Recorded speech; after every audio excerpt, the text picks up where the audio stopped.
أعوذ بالله من الشيطان الرجيم. بسم الله الرحمن الرحيم.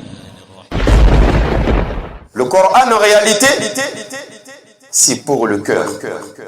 C'est pour le cœur de Banu Adam. Pourquoi? Parce que Yawm al-Qiyamah, la réussite de l'homme va dépendre de l'état de son cœur. Dans la dunya aussi, la réussite de l'homme dépend de l'état de son cœur.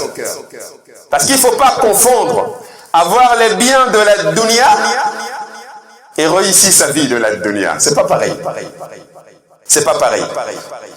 La réussite dans la dunya dépend de l'état de notre cœur. Mais l'obtention des biens de la dunya ne dépend pas de l'état de notre cœur. Comprenez ce que j'explique? Être riche dans la dunya, ça ne dépend pas de l'état de ton cœur. Mais réussir ta vie dans la dunya dépend de l'état de ton cœur. Allah tabarak wa ta'ala, il accorde la richesse à qui il veut. Et il en prive qui il veut. ذَلِكَ فَضْلُ اللَّهِ يُؤْتِيهِ مَن يَشَاءُ. Et ça nous dérange beaucoup. On se dit, réussir sa vie, c'est être riche. C'est ce qu'on se dit. Or, réussir sa vie, c'est pas être riche. Réussir sa vie, c'est vivre à telle enceinte que cette vie-là nous permet d'avoir la vraie vie auprès d'Allah. C'est ça, réussir sa vie. Parce que cette vie nous a été donnée pour préparer notre vie. Voilà pourquoi on va mourir. Voilà pourquoi on va mourir, on va tout laisser, peu importe notre fortune, nos milliards, notre santé, notre titre et notre honneur. On se couche ce soir, si Allah il veut, on ne se réveille plus et c'est fini.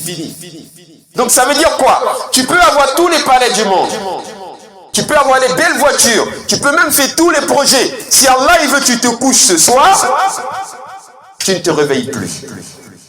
Ta vie elle est terminée. Donc la réussite dans la dunya n'est pas liée à l'argent. L'argent peut nous permettre de réussir, mais l'obtention de l'argent ne détermine pas la réussite dans la dunya.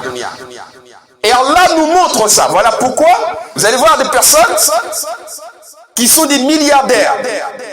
Mais ceux-là, pour être riches, ils ont sacrifié des vies humaines, ils ont tué des personnes, ils ont violé des femmes, ils ont posé des actions tellement graves, tellement affreuses. Allah, il le sait, mais le même Allah, il leur accorde encore la richesse, et ils deviennent millionnaires, et ils deviennent milliardaires.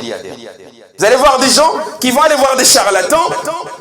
Moi, je vais être riche, et on va leur demander, faites du chiffre, il faut verser le sang de telle ou telle personne, sacrifier tel ou tel enfant, il va le faire, mais il sera riche. Et Allah, il sait. Mais Allah lui donne la richesse. Pour que vous sachiez que l'obtention de la subsistance des biens dans la dunya n'a rien à voir avec la réussite. Même le shaitan, la'anatullahu ta'ala alayhi, dans la dunya, il ne meurt pas de faim. Chaque jour, il mange. Ou bien il meurt de faim. Le shaitan, la'anatullahu ta'ala alayhi, la nourriture qu'il gagne pour manger dans la dunya là, qui lui donne? La nourriture là est sur la terre de qui? Pour qu'il puisse avoir à manger, c'est avec la permission de qui? Allah Jalla wa Ala. Même les shayatin, les alliés du shaitan, la'anatullahu ta'ala alayhi, les féticheurs, ceux qui font le haram là, pour qu'ils puissent avoir à manger dans le dunya, qui leur donne? Qui leur donne? C'est Allah.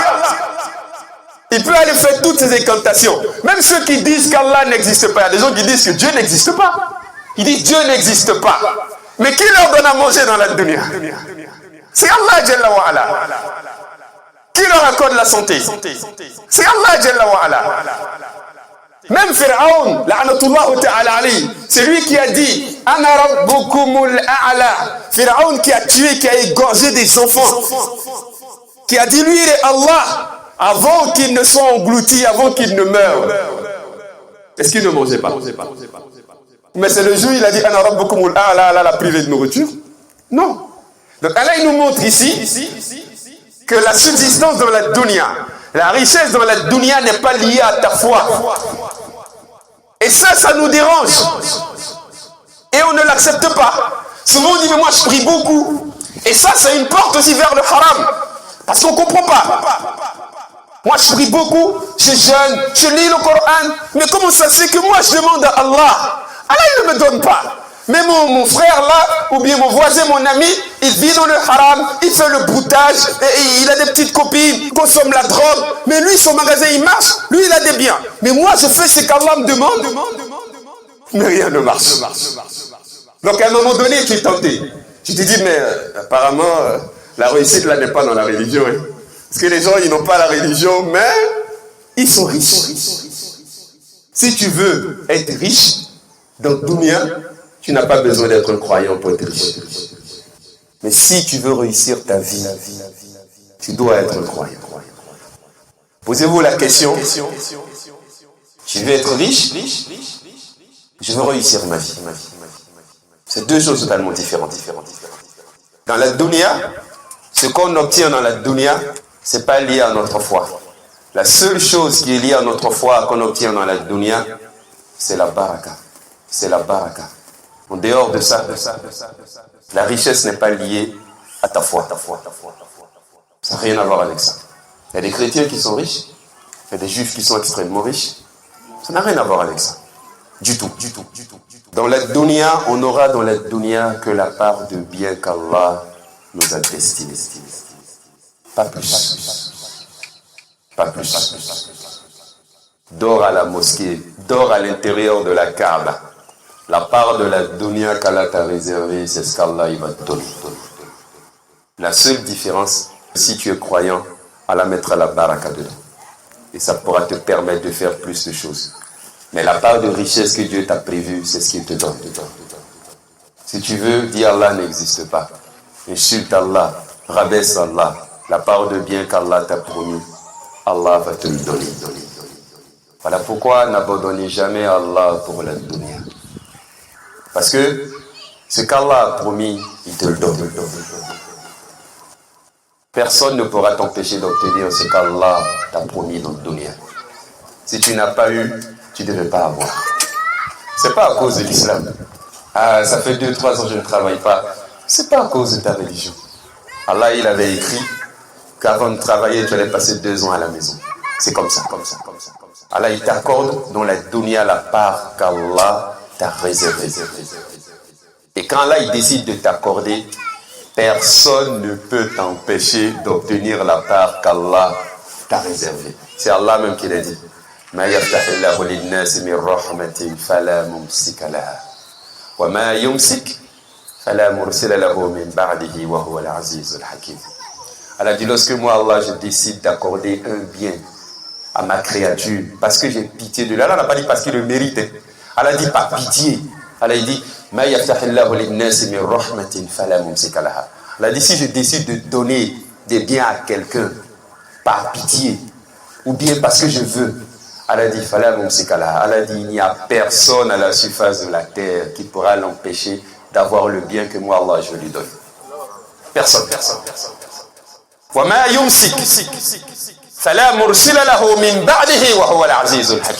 Allah dit, mais si je décide de le priver, de fermer la porte à un bien, Allah dit, il n'y a personne dans la dunya qui peut donner ce que moi, Allah, j'ai racheté. Pas possible. Donc je vous donne un petit exemple, vous allez mieux comprendre. Parce que ça aussi souvent, ça ouvre la porte à beaucoup de haram auprès de nos jeunes. Le fait qu'on ne comprend pas les principes du risque, la richesse. Parce que aujourd'hui, les gens ils sont dans le haram à cause de ça. Les gens délaissent la prière à cause de ça. Beaucoup de personnes ont tourné le dos à Allah à cause de l'envie d'être riche. Je vais vous expliquer cette façon simple. Si Allah il dit qu'un frère, il sera ingénieur, d'accord, dans telle entreprise. Qu'Allah dit quand il sera ingénieur, moi Allah je vais lui donner dans une période d'1 an, je lui donnerai 15 millions. Je prends un exemple. C'est-à-dire son salaire là, tout ce qu'il va avoir en 1 an, je lui donne 15 millions. Je prends un exemple. Allah il a écrit cela. Si c'est ce qu'Allah il a écrit, que c'est dans son destin, ce frère il sera ingénieur.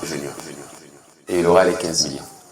Le shaitan, il sait que si Allah il dit, Allah va faire. Par exemple, Allah peut dire, soit donner l'information aux anges, tel frère qui s'appelle Ismaïl, je prends un exemple, il sera ingénieur. Les djinns, les chéatines se superposent jusqu'à ce qu'ils atteignent un peu les cieux élevés.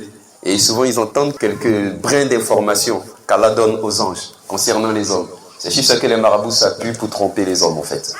Les djinns en se superposant vont juste, si les anges discutent, Allah il a dit que celui-là sera ingénieur, ils ne vont pas tout entendre, mais ils entendent quelques chuchotements avec quand les anges parlent. Par exemple, ils vont entendre telle personne, Ismaël, sera ingénieur.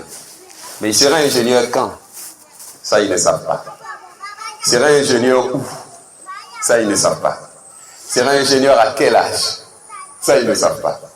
Il sera ingénieur dans quel pays? Ça, ils ne savent pas. Sur quelle période? Ça, ils ne savent pas. Mais ils ont juste entendu cela.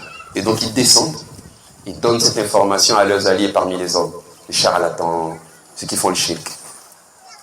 Donc maintenant, je prends un exemple. Le frère, il sera ingénieur. Ils savent que si Allah a dit, Allah, il va faire.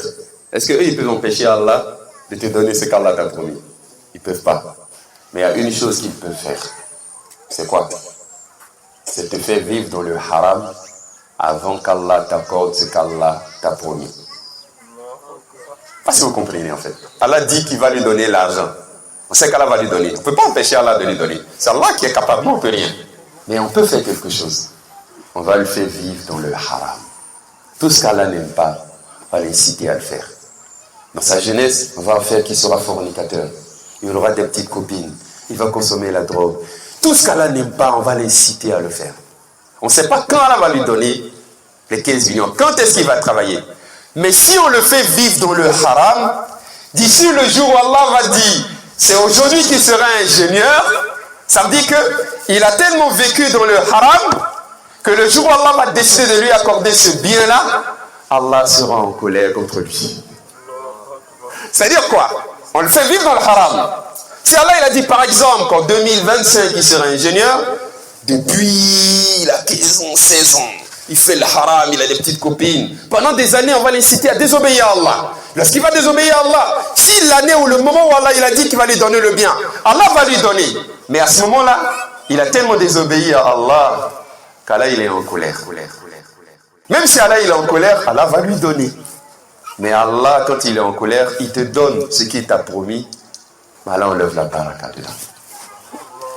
Donc Allah va lui donner ce qu'il lui a promis. Si on le fait vivre dans le haram, Allah va enlever la baraka dedans. Si Allah enlève la baraka dedans, même s'il a tout l'or du monde, il va rater sa vie. Et nous, on a gagné. On ne va pas l'empêcher d'être riche, mais on va l'empêcher de réussir sa vie. On ne va pas l'empêcher d'être riche, mais on va l'empêcher de réussir sa vie. On ne va pas l'empêcher d'être riche, mais on va l'empêcher de réussir sa vie. Il ne pourra pas avoir le paradis, il ne pourra pas réussir auprès d'Allah.